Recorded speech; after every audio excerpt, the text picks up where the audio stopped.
Hello, everyone. Sorry for the late start here. Having some fun issues with my presentation, but I did download a PDF in case I'm not able to use the PowerPoint that I have ready to go here. I am excited to talk to you today about tax planning strategies and specifically gifting tax strategies. So you may have been a recipient of a gift or be expecting a gift that you're going to be receiving that's going to be monetary or large. You may have enough resources and assets where you may be gifting to somebody else. So those are going to be the first two things that we knock out. But then there's also the tax benefits of gifting to a charity. And so we'll cover all three of those things. We'll start out first on the individual kind of personal side, and then we'll dive into some of the advanced tax strategies of gifting to a actual nonprofit charitable organization.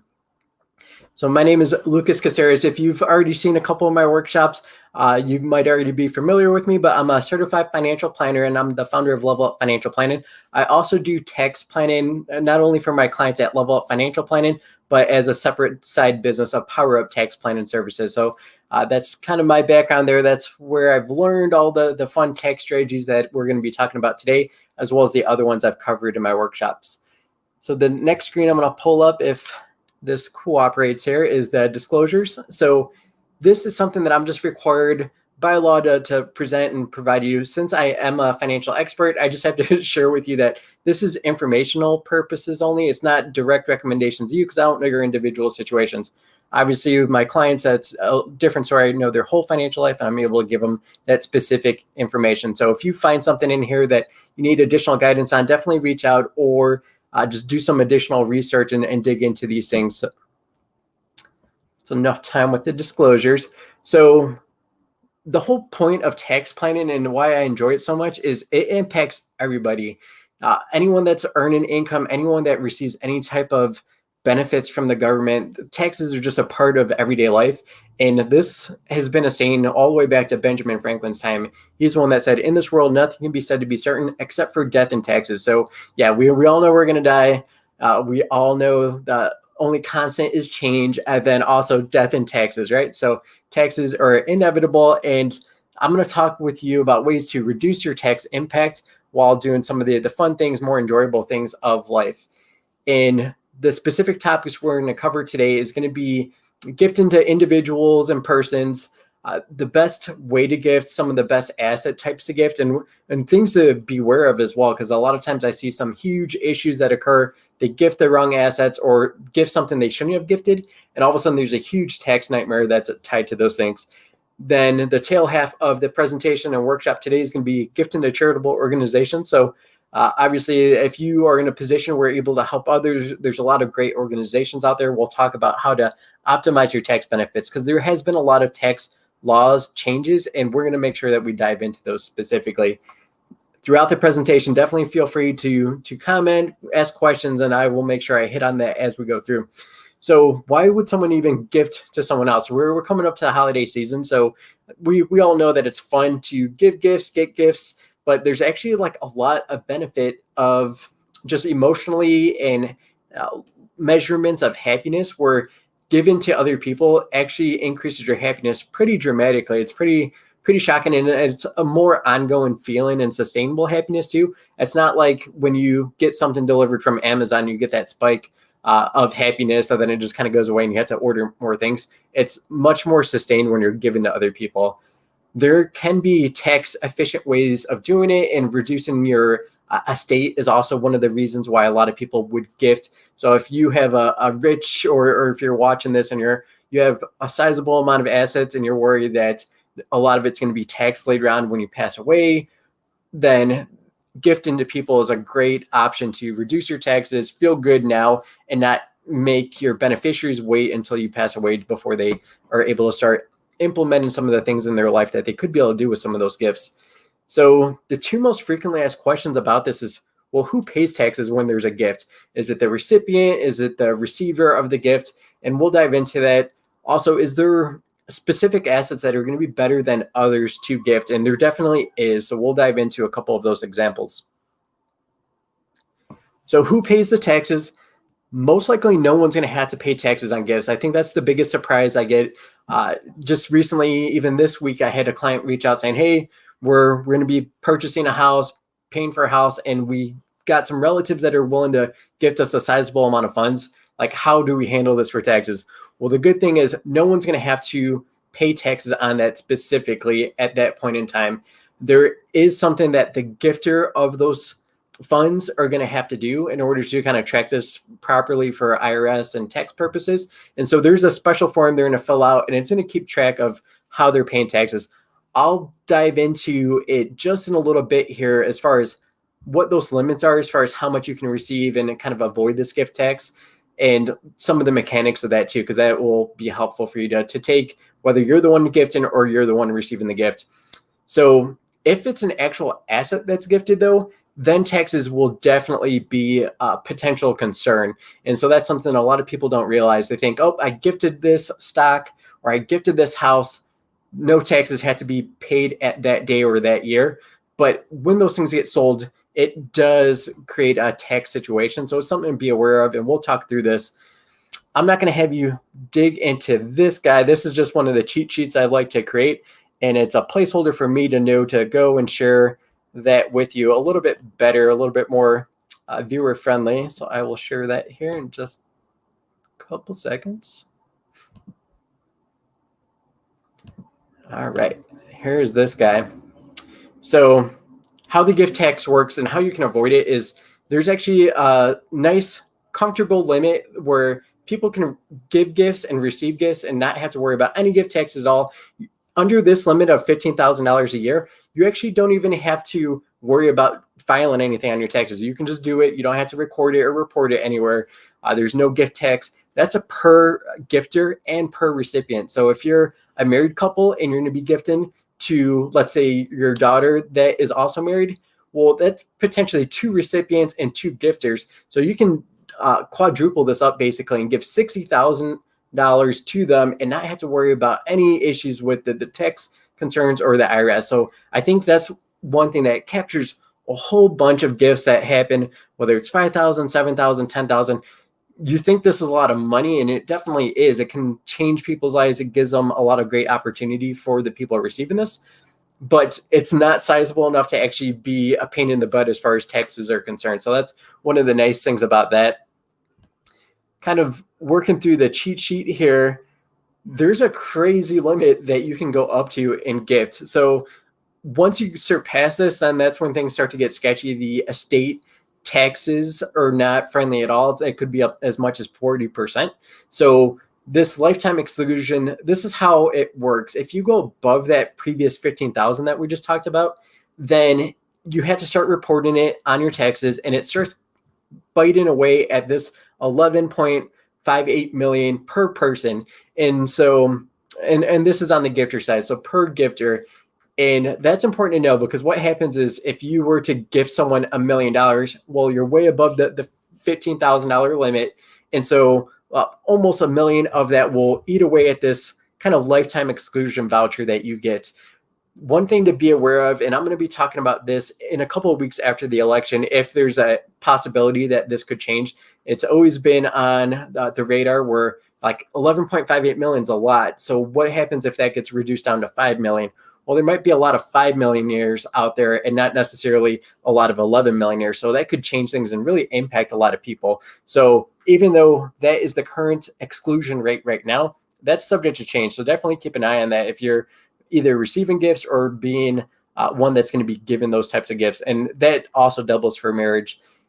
And so basically how it works, I kind of described it, you kind of eats away at that big limit. And over time, if you ever do just surpass that and you run out of that exclusion and exemption amount, then you'll start paying potentially taxes at 40% for that gift. So huge window. Not too many people watching this is it going to apply to, but again, my client that's receiving some of the gifted funds to help with the home purchase, they actually, who they're receiving it from definitely is close to this limit. So they're not going to be hurting too bad for that, the funds, if they were to gift that to their family member there. So we'll jump back into the actual presentation now.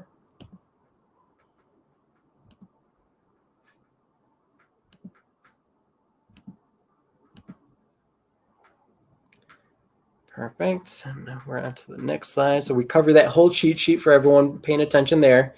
And so gifting it to a person, if an asset is gifted, I mentioned that, yep, there's probably no tax situation immediately in that year, but what happens is the cost basis is transferred to the recipient. So if you're gifting something that's gone up a whole lot in value from where you actually received it and actually paid for it, that could be a significant taxable situation. The sale can produce a taxable event, basically. And here's an example. So this is stock. Most of my clients work in tech. A lot of them have a lot of appreciated stock. Even some of my clients that are not necessarily in tech, they've had parents that worked at some major company and they receive stock and have to report the cost basis and things like that. So this cost basis gets transferred over. And here's an example. Someone gifts stock valued at $100,000 to someone. The cost basis transfers over $40,000. And whether or not it's a long-term capital gain or a short-term capital gain is important. If it's short-term, you actually pay that ordinary income basically with your salary and wages and all of that. So it's not as preferential as long-term capital gains rates, which is 15%. You can kind of see that a couple pieces lower than that. If they were to sell that same stock that they received for $100,000 and had a $40,000 cost basis and sell it for $120,000, that is a huge gain. It's $80,000 in gain. And at that long-term capital gains rate of 15%, there's going to be $12,000 in taxes due. So that's important. That's different than gifting someone cash and saying, yeah, there's no gift tax implications and there's no other kind of fallout from tax implications. So gifting stock isn't always the best thing, but every now and then it could actually be a great feature. And we'll talk about that in a few slides here.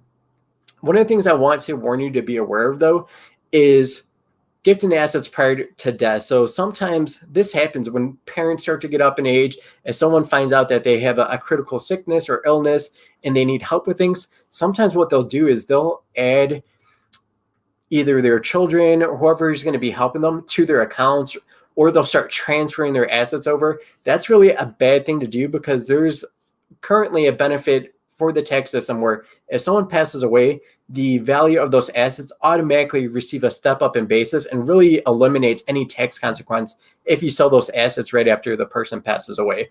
So another thing to be aware of too, if you're going to be gifting things to people and there's going to be the possibility that they sell it and then it creates a tax burden on their end. There's a few situations that come to mind as far as low income related benefits. That's if they have student loans that are tied to their income, that could mess things up. If they have kids that are about to be going to college and they might be eligible for some type of financial aid, but then all of a sudden they receive this gift and receive tax implications and it all of a sudden kicks them out of these programs. Health insurance, there's health insurance subsidies for people that don't have direct insurance through their employer. That could be another reason too. So there's definitely gotchas and things to be aware of if you're going to be gifting things that could cause a tax impact to the recipient. So those are the main ones. Really costly, actually, if you end up getting booted out of any of those programs due to income increase due to a gift. So here's an example of an inherited stock. So we covered just the stock being gifted and that cost basis being passed on and that tax burden being passed along. This is different. This says the same situation, but instead of gifting, let's say the person that actually need the funds, they just received the investment when that person passed away. So the stock value would have been $120,000. They received that step up in basis. So it's actually worth $120,000 for that cost basis. And so even though they sell it at $120,000, there is no capital gain because of that step up in basis. So the capital gains rate, very negligible at that point. Obviously, it's hard to sell things immediately like that. So if all of a sudden the stock went up to $121,000, there might be a $1,000 capital gain and you'd pay $150 in taxes due. Still a huge difference from the previous example where it was thousands of dollars.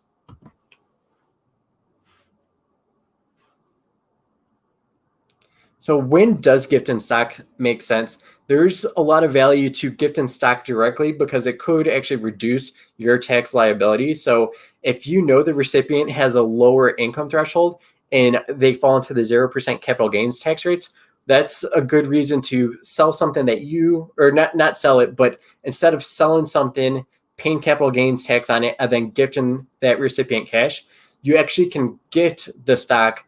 They sell it on their end. If they're in that 0% capital gains window, they don't pay any taxes on it. And that's important to know. And then there's also when cost basis is similar to the value, maybe you don't have cash to give to someone, but you have stock that you wanted to give and you're not worried about the tax implications because the cost basis is pretty close to the value of the actual stock. So there's not going to be a huge tax burden being passed along. So those are sometimes when it makes sense.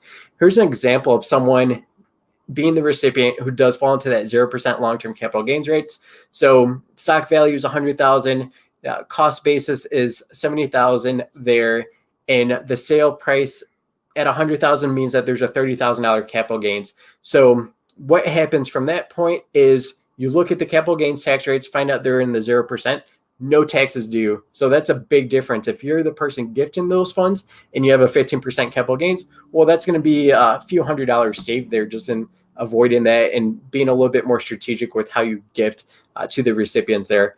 And if you're wondering, well, what's that income threshold for that 0% capital gains rates? These are the ones for 2020. So you see it broken out as single filers, married filing jointly. So when your taxable income is $40,000 or less, you're in that 0% range. Same thing with the joint filers. That doubles basically. So you have up to $80,000 in income that they can generate and still fall into that 0% tax rate bracket. And how you find out what that taxable income is, it isn't just the capital gains, it's their earned income, if they're working and things like that on top of the capital gains. So most of the times I see this makes sense most for college age students. They're adults, but they're not working yet because they're going to school. Maybe they're in sports or something like that too and don't have time to do a side job. So in those situations, their ordinary income and the capital gains could potentially be lower than that of these limitations there. So now we're going to dive into the other portion of the workshop, which is charitable giving. So this is, if this is even a concern for you now or in the future, it's definitely a good place to be because most likely it means that you are on track for a lot of your things that are important to you goals-wise, as far as whether you're trying to cover children's college, pay for vacations, be able to retire on your own and not have to worry about running out of money. Usually when people get to this stage of charitable gifting, they're in a position where, yeah, they're not going to miss the money. It's not going to impact them financially to be able to be in this position. And the reasons why people give to charitable organizations is because it's usually a really important cause to them. Sometimes it's multiple causes. It depends on kind of what your experience is and kind of the programs that you've seen actually provide a lot of value to either yourself or people that you know and care about. And then there's tax benefits too, potentially. So that's another big thing of why charitable giving works in a way where it could be beneficial for you from a tax planning standpoint. And there's a big increase in happiness levels. So I already mentioned it previously that's one of the reasons why you get is because you feel really good about it. But one thing I wanted to remind people is there's an interesting studies that have been kind of ongoing and it's pretty consistent. About $75,000, $80,000 of income. After that point, the happiness level does not go up the same amount as the income goes up. So before that $75,000, $80,000 range, it just goes, your income goes up, your happiness level goes up pretty dramatically. Once you get to that $75,000, $80,000 point, then it starts a flat line and really you only get big bumps from experiences and then giving and being able to help people, being in a position to either give to individuals or give to charities like we're going to talk about at this point of the workshop. So there's a few things to be aware of, and it's not necessarily beware for this first one. It's more of just just know there's other options. There might be better ways of gifting and kind of putting yourself in a better position financially. So gifting cash, check, that's not the most efficient way if you have other assets that have appreciated in value. We've already talked about the stock kind of aspect, and we'll kind of stick to those examples. Missing out on tax deductions. So this wasn't always the case, but a lot of people are missing out on tax deduction for charitable giving. And interestingly enough, with the CARES Act, everything going on, a lot of people needing and kind of feeling compelled to give to charitable organizations, if they were doing well financially, but obviously there's a lot of things going on in the world that are unfortunate. And so there's a lot of gifting happening, and a lot of people traditionally wouldn't be able to deduct that on their taxes if they're not gifting a large amount. But this year, for the CARES Act that went into place as a result of COVID, there's actually no longer a requirement to do an itemized deduction. You can actually just do a normal charitable gift, keep track of the taxes, and then if you're a single individual, you get to deduct $300 of that gift. If you're married filing jointly, it's up to $600. So that's a pretty decent amount. But before that, if you were gifting that low and you weren't itemizing your taxes, you weren't actually able to deduct any of your taxes, which is a change that we'll talk about. And normally you would be limited to 60% of your adjusted gross income, which is a fancy tax word of some of the numbers they adjust on your tax returns to come to a new number that a lot of benefits and factors are weighed off of, this being one of them. Traditionally, your deduction limit for gifting to charities was capped at 60% per year. But as a result of COVID and the CARES Act, that's currently 100%. So that might be subject to change next year in 2021, but for this year, you might get that small kind of tax benefit. So there are going to be important things to be aware of. And those are the important tax changes that occurred. So in 2017, you may have heard that taxes changed pretty dramatically, and they did, because the standard deduction got increased. It's like a mega standard deduction from before 2017, basically. And because of that, not that many people are itemizing. If you traditionally make charitable gifts and they're sizable, if you didn't fall into that itemized kind of pocket of being able to itemize your deductions, where that was higher than your standard deduction. And just for example, married filing jointly, that standard deduction, it's so large, it's $24,800 for 2020. So that's a high hurdle to have to overcome, especially when they capped state and local taxes at $10,000 a year. And that's from a married filing jointly as well. So there's caps, there's that standard deduction increased dramatically. So not too many people are itemizing. Itemizing is really where you get the most bang for your buck for charitable giving. And up until this year, not too many people have been able to take advantage of those tax deductions.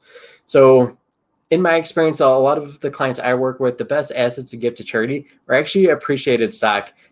You'd want these things to be outside of retirement accounts, because inside of retirement account, they're not taxed anyways. There's unique tax benefits of having them in retirement accounts. But when you have them in a non-retirement account, that's when if you sell things or gift them, there could be tax consequences. But if you gift to a charity, the charities never pay taxes. So that's pretty interesting. And that's why it's sometimes a good idea to give stock instead of cash. So here's just a quick example of how those things stand up against each other. So obviously cash is easy. Cash basically is a placeholder for debit cards, credit cards, checks, and cash. Any type of electronic kind of transfer of just straight dollars is basically falling under that cash category. There's really no tax efficiency to it, and you are going to be able to deduct that if you're itemizing your deductions. Again, this is all relative to that special CARES Act provision where $300 per person can actually be deducted even if you're not itemizing. So that's a new one as a result of that CARES Act. For the stock, it's not clean cut. You don't really want to do it for small values of stock, but if you're going to be gifting large sums of money to charities, then if you have appreciated stock, it's going to be worth it to fill out the forms and kind of go through that process, because you're going to save on capital gains tax. And basically it's 15% of whatever that gain was in those stocks that you're going to be gifting that you'll be saving yourself rather than gifting cash directly. For this, you do also need to itemize your deductions in order to actually receive that benefit on your taxes. We're going to talk in 2 or 3 slides basically about what if you can't itemize your deductions because you're just not getting close enough to exceeding that standard deduction. I have a couple tips and tricks we can kind of do to get around that. Here's just an example of the cash versus stock argument. Basically, the same value being gifted at $10,000. The difference is the cost basis. Cost basis on cash is always the same thing as the gift, so you don't have to worry about that on that side. But the cost basis for this stock in this example is $5,000, and which means there's a $5,000 capital gains. And with that tax, it's $750 basically that can be saved by gift in stock versus cash in this situation. And if you are able to itemize the deduction, that would equate to $3,200. And I'm using a 32% tax bracket for this individual in this example. So that's where that $3,200 comes from. If you're in the 32% tax bracket and you're able to deduct an extra $10,000 because you're gifting, that's a $3,200 savings there. And then with the stock, you get that additional $750 you saved on the capital gains tax that you're able to avoid. So that's how those things stack up. So if you are having trouble itemizing, you're like, holy smokes, that's a high hurdle to overcome. I'm probably never going to be able to itemize these things. But causes are still important. So definitely still gift. If you're in a position to donate to charities and help out, every little bit counts and helps. So definitely those causes are still important. They still need help and assistance. So don't let the fact that you might not get a tax benefit kind of impact you. And what we've seen in studies, when this first came out, I think people were worried about that. But what we've seen is people are just as generous, whether they're receiving the tax deduction or not. What has changed is some of the strategies. And the biggest one is making multiple years of gifting in 1 year, basically bunching a bunch of gifts all at once. And then that probably means that you're going to skip giving to them because you just kind of stockpile them all into 1 year. And here's an example of what that does in terms of the tax deduction possibility and trying to get into that itemized deduction category. So if you were doing no bunching and this is just kind of your normal 1 year charitable gift of $10,000, it could be spread across multiple charities or just one. It doesn't really matter, just as long as you're tracking those things. Basically, that would get this married filing jointly couple up to $23,000 in itemized deductions. You know what? They're married filing jointly, as I mentioned. So they actually don't cross that threshold of the standard deduction. The standard deduction is better. So really that $10,000 gift to charity isn't going to help them on their taxes, which is crazy to think about, but it's just kind of one of the fallouts from the tax law changes in 2017. With bunching, however, if they had funds and resources, maybe it's not necessarily cash. They can do a combination of things. If they were able to get funds into charities and just kind of do it all at once for 3 years. Let's say they gift $30,000 instead of the $10,000. Basically, that means they're going to gift it that year, and then they probably won't make gifts in the next 2 years because obviously they're bunching those things all together. The itemized deduction in this example would be $43,000, and the tax savings, because they're at the 32% tax bracket, as I mentioned in the previous example, that means there's a $5,824 savings. So basically just moving things around gave them the ability to save about $5,800. So pretty significant. And we're even just using small numbers here. If you're in the 32% bracket, if you're later on in your career or in retirement and just have sufficient funds, you might be able to gift way more than this and just kind of bunch those. And if you don't necessarily want to give all of those funds in 1 year only, there's something called a donor advised funds. These things are super flexible and the fees and costs have come down super substantially. They're really easy to use. Basically what happens is you transfer your contributions to charity into this account that you're able to manage. You lose ownership from the standpoint is you can never actually pull those funds out. But what you can do is maintain control over those. You can maintain the investments. And then kind of periodically, you can do it however you want. You can do it over 10 years. You can do it over 2 years, 5 years, however you want to do it. You're actually going to maintain control over when you want to give those charitable distributions to these organizations. And that's one of the super cool benefits of the donor advised fund. Then there's the tax benefit where you actually receive that all this year. So even though you might not be gifting actually to the charities, all at once, you're going to be spreading out over multiple years. You actually get the tax benefit immediately. So in that year that you make the contributions to the donor advised fund, you maintain control and you get to choose every single year how much and to which organizations you want to give to. And so you're able to gift that over time. It's something that's pretty cool. Just some of the reasons why you would do that is because, well, what if charitable organizations change and it's something that you just want to monitor, make sure that they're managing things the right way, putting those funds to good use, and you don't want to necessarily give them all it at once. There's also legacy purposes. So if you're trying to teach children or grandchildren how to be fiscally responsible and also give them that bug of giving, you can give them access to the account and say, hey, this is the amount of funds that we're going to give up. to charity, which organizations are important to you, and then just kind of use that as a good time to discuss, well, why is this organization important to you? What types of good things are they doing? And so that's really, there's a lot of benefits to these donor advised funds if you're in a position to do that. This is an example of kind of what that looks like. And so I'm using the charity that is important to me. It's an organization I'm a part of. It's Tech by Choice. It's a tech group, just basically someone in a group that's going to allow people to be a part of a safe environment where they can learn, grow, access just the technology field and have support from their peers and feel safe about doing it. So that's really what Tech by Choice is about. So I'm using them in this example, and basically for those examples I used earlier, put in $30,000 into a donor advised fund, not giving it all to the charity immediately. It can go in there and you can split that out however you want. It doesn't have to be over 3 years like I used. This was just a nice, convenient way to show that message that, yep, you can spread this out over time. You can do 20,000 in year one and then 5,000 the next 2 years. And so you have a lot of flexibility to how you want to distribute those funds. And yeah, even though Tech by Choice is an organization that's important to me, it could be something where you might have 5 organizations that you want to split it up among. And depending on what's going on that year, if there's a major crisis going on and you want to sprinkle someone else in there, that's one of the nice benefits of these donor advised funds is you get to retain that flexibility. So this is getting near the end of the presentation and the workshop. Hopefully you've received a lot of value, whether you're the gifter or receiving the gifts, of how this could help you from a tax standpoint of just being more efficient and actually save a lot in taxes, probably reduce a lot of your anxiety around the tax situation with these things.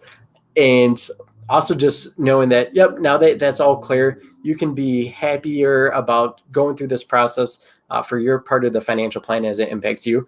This is just a few of the ways that you can actually still control your taxes for 2020. There's still about 13, 14 other ways you can control your taxes before the end of the year. And so you can reduce taxes by reducing them, by just moving things around, becoming more tax efficient, tax neutral, and also just paying taxes now and avoiding taxes in the future. So that would have been the Roth one that we did last week. There's going to be recordings of all of these over time. So definitely check them out. If you didn't catch them, shoot me a message. I'll shoot you the link to the recorded versions of this.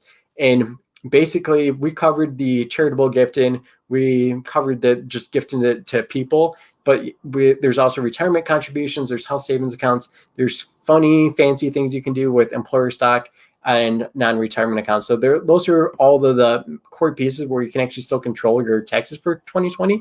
And we covered today the gift tax and strategies, but there's still 2 more workshops left. So definitely, if you found this of value or you see some of these topics, the taxes and retirement, that's going to be probably the most popular one, depending on how the election goes. The election one might be just as popular, but taxes and retirement is pretty interesting. There's a lot of things that a lot of people don't know about. We'll dive into the nitty gritty there. And then the election's going to occur. And then we'll talk about, well, what's the potential impact on your taxes? Does that change everything? Does it change certain things? We'll focus in on what that could possibly mean to you. So make sure you sign up for the workshops or reach out to me if you missed one of the previous ones. You can also visit my website for just free personal finance resources, things like this workshop, other videos, cheat sheets, podcasts. I create a lot of free content because I know it's not easy to talk with someone else about your financial planning. If you ever get to a point where you're like, I just need the help, definitely reach out. A free complimentary meeting initially.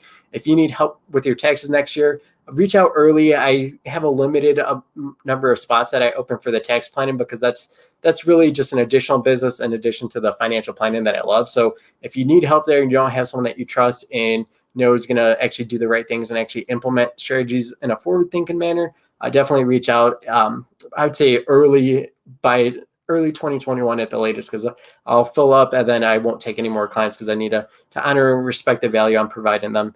You can always reach me by email, and yeah, let me know if you have questions. I know it's getting later in the evening, but reach out if you have questions and I'd be happy to answer those for you.